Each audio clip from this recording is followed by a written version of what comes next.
kesempatan dan perkenannya rekan-rekan pers yang saya hormati. Karena ini masih dalam suasana lebaran, tapi apabila kita mengaturkan minal aidin wal faizin, mohon maaf lahir batin kepada seluruh rakyat Indonesia yang mana setiap saat, setiap waktu, setiap time mengikuti setiap perkembangan dan dinamika persidangan dan sengketa di Mahkamah Konstitusi ini dengan cara yang baik.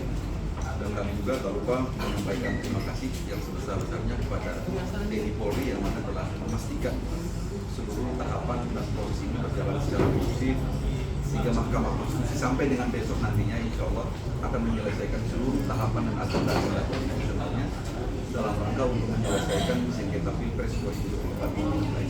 Itu yang pertama. Yang kedua, sebagaimana yang telah disampaikan bahwa awal mula kami bersengketa di Mahkamah Konstitusi sejak 24 Mei sampai dengan terakhir pada tanggal 5 April 2024, banyak hal yang sudah sebenarnya telah terjadi.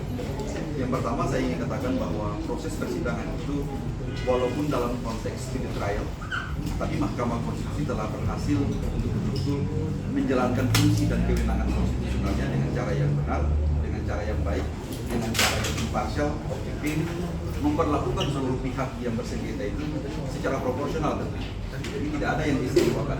Semua pihak, baik pemohon, ya, pihak terkait, termohon, memberi keterangan, seluruh diperlakukan dengan cara yang proporsional. Sebagaimana yang kita ketahui bahwa prinsip audi et altera partem dalam proses persidangan itu betul dijaga oleh Mahkamah Konstitusi.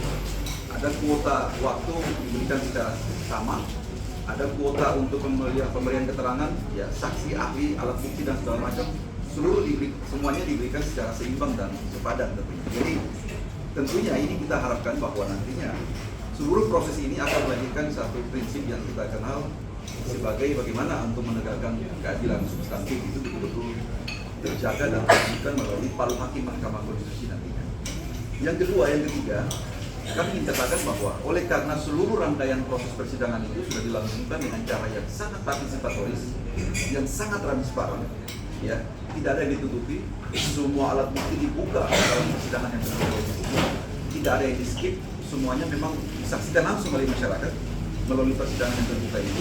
Maka tentunya seluruh insinuasi, seluruh alibi, seluruh alasan dalam permohonan-permohonan itu telah terkonfirmasi melalui alat bukti, melalui saksi, melalui ahli maupun keterangan yang diberikan oleh pemberi keterangan.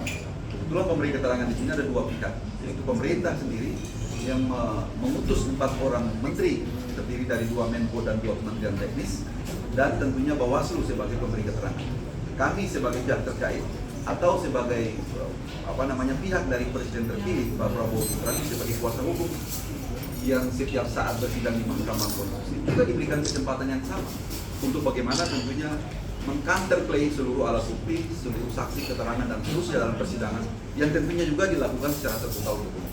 Dengan demikian kami meyakini sungguh bahwa nantinya pada tanggal 22 April besok insya Allah putusan Mahkamah Konstitusi itu sebagai satu solusi konstitusional, sebagai produk yang definitif yang tentunya kami harapkan sungguh untuk seluruh pihak dapat menerima sebagai satu fakta hukum, sebagai satu fakta politik, sebagai sebuah fakta yuridis tentunya, sebagai alat penyelesaian masalah.